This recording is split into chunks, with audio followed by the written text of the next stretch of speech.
and welcome to Rogues Only's spoiler review of Wonder Woman. If you haven't seen this movie, there's going to be tons of spoilers in this review, so please turn off your computer, stop watching this video, come back to us the moment you've seen this fantastic movie, because I guarantee you won't be disappointed. Patty Jenkins as the director, she did a phenomenal job. Most audiences don't really remember a lot of what she's been doing the last few years because I believe the last feature film she had was Monster all the way back in the early 2000s. Since then, she's been doing a lot of TV. Game of Thrones primarily is some of the more recent stuff she's been doing. But as evidenced through this movie, Patty Jenkins was completely the right director for this kind of film. The tones and the pacing for this movie was very consistent. It paced very well. It felt like everything felt like it fit. I think that's a far cry from what we're used to seeing from the DCEU, namely Batman vs. Superman, Suicide Squad, whereas in the primary problems with those movies were the pacings were a little inconsistent. That was not the problem with this movie. Everything felt like it was exactly where it needed to be. The movie starts off on Themyscira, which is the mythical home island, I should say, of Wonder Woman and the mythical Amazons. Judging by where the movie goes, setting-wise, this was I think it was a knockout. It was exactly what comic fans and Wonder Woman fans expect to see out of a Themyscira on the big screen. It was a fantastical place that didn't go over the top with too much fantasy. It felt like you were at a real place on a real island that was a paradise, but it didn't seem too over the top, which was a good thing. As the movie eventually goes into World War I London, and Europe for that matter, the fact that we start the movie off in such a different place from where it goes, and the fact that it all seemed like it was a part of the same movie because of the characters, it went from a very fantastical place into a very real place. It still felt like they both belonged in the same film. And it's there on Themyscira that we see the upbringing of Diana and why her character eventually grows into this very pure, innocent, optimistic kind of person who is very naive when she eventually goes into World War I London. She really doesn't have a realistic outview on mankind and the world as it is now, but that eventually feeds into what makes her so charming, but what makes us as an audience connect with her, and what is a part of her charm as a character. And then we get introduced to Steve Trevor's character, played by Chris Pine, almost immediately when he's introduced and Diana finds him on the island.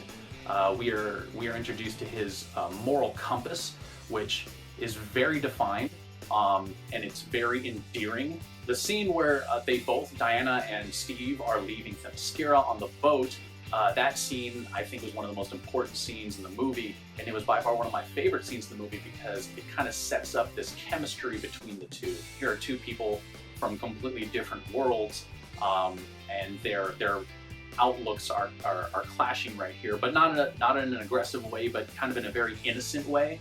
This boat scene, it very much encompassed what their relationship was going to evolve into later on in the movie, which was perfect for this particular film. We get to London, where we get to see Diana and how her optimistic naivety interacts with this unoptimistic time period. It was very charming as we see her trying on new clothes, eating ice cream for the first time, her interactions with Etta Candy. I think that was a very natural humor that comes from those interactions. The trench scene, which I believe might be the best scene in the entire film. It is Diana's coming out party here as Wonder Woman. And I think what's important to understand about this scene is that Diana does not take on this German front by herself as much as she is a part of a team, and I think that's important to why this movie works. Villains in this movie are fantastic. We have Danny Houston's character, who we are led to believe is actually Ares in human form. The later reveal that he wasn't took me by surprise because his character was so strong in such a power-hungry way. Elena Anaya who plays Dr. Poison. I would have loved to see the film delve more into, or not too much more, but just a little bit more into her character and what made her character tick. I thought it was a little bit of a wasted opportunity. Then we have the big reveal, which is that Sir Patrick, the character who has been behind the scenes helping Steve Trevor and Diana's team and on the Allied side, he is revealed to be Ares, the god of war. It was a character that we least suspected, but what I think really made it work was the fact that Ares was portrayed as this mythical figure who we really didn't get to see physically throughout the movie, which was a good thing because we started to doubt whether or not Ares may or may not exist in the same way that Steve Trevor and his team also had that same kind of doubt.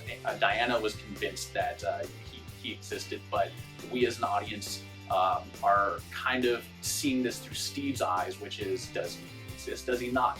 And the fact that as we see him for the first time in that reveal as a character that we did not expect, it was, I thought it was a home run.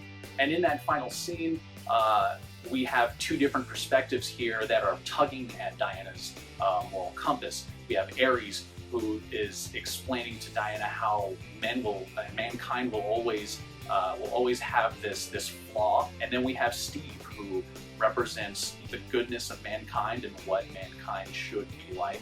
These two perspectives tugging at Diana as she's actually battling Ares, so it makes the situation even harder for her. And eventually Steve's death, deploying the gas at a safe distance, eventually convinces Diana that that's the perspective that wins out for her. Mankind can be a selfless race, and they are worth defending whether or not they deserve it. And again, what really works between Diana and Steve is the chemistry between the two was built from the moment Steve arrives on the island all the way until that final scene where he sacrifices himself. So it was so naturally built in a way that we are invested in it. So when he does die, we feel Diana's heartbreak. We are right there with her. This relationship was earned. It was so innocent, and it allowed us to invest our emotions into what she's feeling at that moment. And so when she eventually defeats Ares, we're right there with her, and we understand where all that motivation is coming from. By far, this movie, I believe, is one of the top comic book movies of all time. This year, it's right up there, I believe, with Logan. I didn't expect it to be better than Guardians of the Galaxy 2, which it very much is. Some people might disagree with me with that, but it definitely beats out Guardians. I'll say that Spider-Man Homecoming has a lot to live up to with this movie. It's the best DCEU film that's been put out there, but a lot of that is attributed to the job that Patty Jenkins and Gal Gadot and Chris Pine have done. It's a movie that I highly recommend seeing. I can't push for it enough. I hope that the rest of the DCEU films follow suit with what made this movie so great. It definitely makes me excited about Justice League, but it also makes me worried because I think this movie really sets the bar. Hopefully this is a bar that can be met, because I, for one, love what's being planned for the DCEU, and I hope that the rest of the films will follow suit. There you have it, the spoiler review for Wonder Woman. I am Erickson Eberhard. We will see you next time here on Rogues Only.